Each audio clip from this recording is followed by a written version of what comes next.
தமிழ் திரைப்பட தயாரிப்பாளர் சங்க நிர்வாகிகளை தேர்ந்தெடுப்பதற்கான தேர்தல் சென்னை அண்ணா நகரில் இருக்கும் தனியார் கல்லூரியில் நடைபெற்று வருகிறது.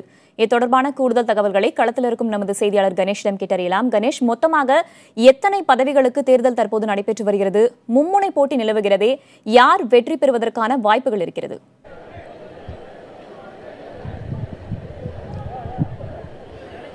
வேதவல்லி, தமிழ் திரைப்பட தயாரிப்பாளர் சங்கத்திற்கான நிர்வாகிகள் தேர்தல் தற்போது நடைபெற்று வருகிறது. 8 மணிக்கு அதன் வாக்குப்பதிவானது தொடங்கி இருக்கிறது. மொத்தம் 1211 பேர் வாக்களிக்க தகுதியானவர்களாக இருக்கிறார்கள். 27 பதவிகளுக்கு 137 போட்டியாளர்கள் களத்தில் இருக்கிறார்கள். தலைவர், துணைத் தலைவர்கள், கௌரவ செயலாளர்கள் உள்ளிட்ட 27 பதவிகளுக்கு தற்போது தேர்தல் நடைபெற்று வருகிறது. இது மும்முனை போட்டியாக இருக்கிறது.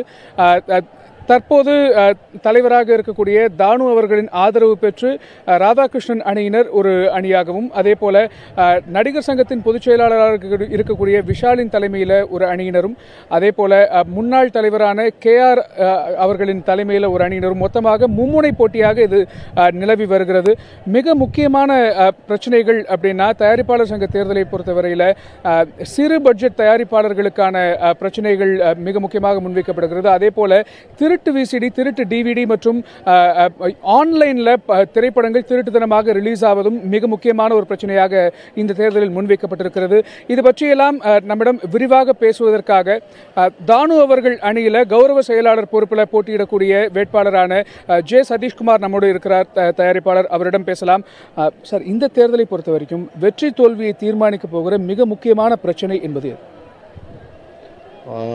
மொத்தம் நீங்கள் சொன்ன மாதிரி 1211 வாக்காளர்களில் சிறுபட தயாரிப்பாளர்கள் 95% இருக்காங்க.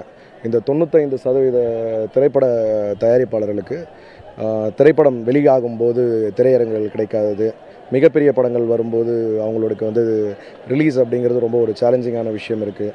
திருட்டு VCD மற்றும் வியாபாரங்கள் இன்றைக்கி சேட்டலைட், எலக்ட்ரானிக் மீடியாலாம் பெருசாக நடைபெறாத ஒரு காரணத்தினால இந்த விஷயங்களையும் இதெல்லாம் ஆவணை செய்யக்கூடிய ஒரு அணியும், சிறுபட தயாரிப்பாளரின் வலியும் வேதனையும் உணரக்கூடிய ஒரு அணியையும் வெற்றி பெற செய்ய வேண்டும் என்ற ஒரே நோக்கில் அந்த 95% வாக்காளர் மனநிலையும் இருக்கிறது.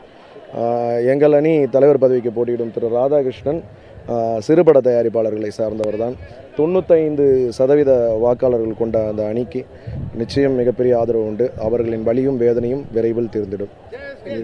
இந்த தேர்தலை பொறுத்த வரைக்கும் விஷால் தலைமையிலாக ஒரு அணியினர் வந்திருப்பதுங்கிறது ஒரு பரபரப்பாக பேசப்படுகிறது. எப்போதும் போல இல்லாமல் இந்த தேர்தல் கொஞ்சம் அதிக பரபரப்போடு காணப்படுகிறது அப்படின்லாம் சொல்றாங்க.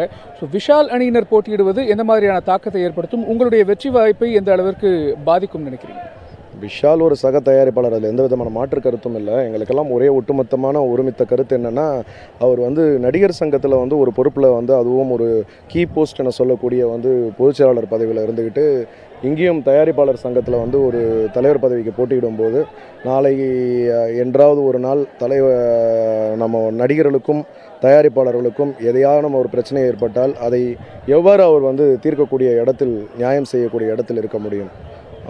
நடிகர் சங்க செயலாளராக செயல்பட முடியுமா, இல்லை திரைப்பட தயாரிப்பாளராக செயல்பட முடியுமா என்ற அச்சம் சிறுபட தயாரிப்பாளர் மத்தியில் நிச்சயமாக இருக்குது. இன்னொன்று, தயாரிப்பாளர் சங்கம் தயாரிப்பாளர்களுக்கு தான் சொந்தம் அப்படிங்கிற ஒரு முழக்கம் ஒழிச்சிக்கிட்டு இருக்கு. இருந்தாலும் சக தயாரிப்பாளர் என்ற முறையில் அவருடைய போட்டியும் ஆரோக்கியமான போட்டியாக தான் இருந்து கொண்டிருக்கிறது. இது ஒரு மொத்தத்தில் ஒரு குடும்பம். இந்த குடும்பத்துக்குள் போட்டிகள்ன்றது எப்பயும் இந்த சங்க எலெக்ஷன் வரும்போது இருக்கிறது தான். மற்றபடி எல்லாரும் ஒரே குடும்பத்தை சார்ந்தவர்கள் தான். இதை இப்படி தான் நான் பார்த்துக்கிட்டு இருக்கேன். ஏற்கனவே தானு அவர்கள் தலைவராக இருந்தபோது பல பிரச்சனைகளை தீர்க்கவில்லை அப்படிங்கிற குற்றச்சாட்டை சொல்லி தான் அவங்களும் இந்த தேர்தலை சந்திக்கிறார்கள். நீங்களும் பல பிரச்சனைகள் இருப்பதாக ஒப்புக்கொள்கிறீர்கள். ஏற்கனவே இருந்தபோது ஏன் அதை தீர்க்க முடியல? இல்லை, அப்படி சொல்லிட முடியாது. நிறைய பிரச்சனைகள் தீர்வுகள் ஏற்பட்டுள்ளது. உதாரணத்துக்கு பார்த்தீங்கன்னா, விளம்பர கட்டுப்பாடு கிட்டத்தட்ட 2 கோடி 1.5 கோடி செலவு செஞ்சுக்கிட்டு இருந்த விளம்பர கட்டுப்பாடுகள்லாம் சுருக்கி கிட்டத்தட்ட ஒரு 50 லட்ச ரூபா 30 லட்ச ரூபாய்க்குள்ளே கொண்டு கொடுத்துருக்கோம். அதே மாதிரி நிறைய அதாவது நம்ம ஷூட்டிங்ஸ்க்கு ஆகிற செலவு, லொக்கேஷன்ஸ், சிங்கிள் விண்டோ யூனிட், இதெல்லாம் நிறைய விதமான செயல்பாடுகள் இருக்கத்தான் செய்யும்.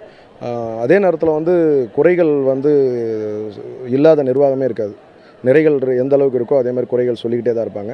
பட் இருக்கிற குறைகளை வந்து இந்த முறை வந்து முழுமையாக நிவர்த்தி பண்ணணுன்றதுக்காண்டி தான் இந்த முறை அவர் வந்து தயாரிப்பாளர் சங்க தேர்தலில் வந்து நான் போன பொதுக்குழுலேயே அவர் சொன்னார், இந்த முறை நான் எலெக்ஷனில் நிற்க போகிறதில்ல, புதியவர்களுக்கு வாய்ப்பு தரப்போகிறேன்னு. அதே அந்த ஒரு எண்ணம் ஈடேறும் வகையில் வந்து இன்றைக்கி புதிய தயாரிப்பாளர்கள் ஒட்டுமொத்தமாக நாங்கள் களமிறங்கியிருக்கிறோம். நிச்சயமாக தயாரிப்பாளர்களுக்கு ஒரு நல்ல தீர்வு அமையக்கூடிய ஒரு அணி, இந்த அணி வெற்றி பெறும். நன்றி. திரு ஜே சதீஷ்குமார் சொன்னதை போல நிறைய பிரச்சனைகள் இருக்கிறது. மிக முக்கியமாக சிறு பட தயாரிப்பாளர்கள், சிறிய பட்ஜெட் திரைப்படங்களை தயாரிக்கக்கூடியவர்களுடைய பிரச்சனைகள் தான் இந்த தேர்தலில் வெற்றி தோல்வியை தீர்மானிக்கப் போகிறது அப்படின்னு தானு அணியினராக இருந்தாலும் சரி, அல்லது விஷால் அணியாக இருந்தாலும் சரி, KR அணியாக இருந்தாலும் சரி, அனைவருடைய வியூகமும் சிறு பட தயாரிப்பாளர்களை சுற்றித்தான் இருக்கிறது. வேதவல்லி.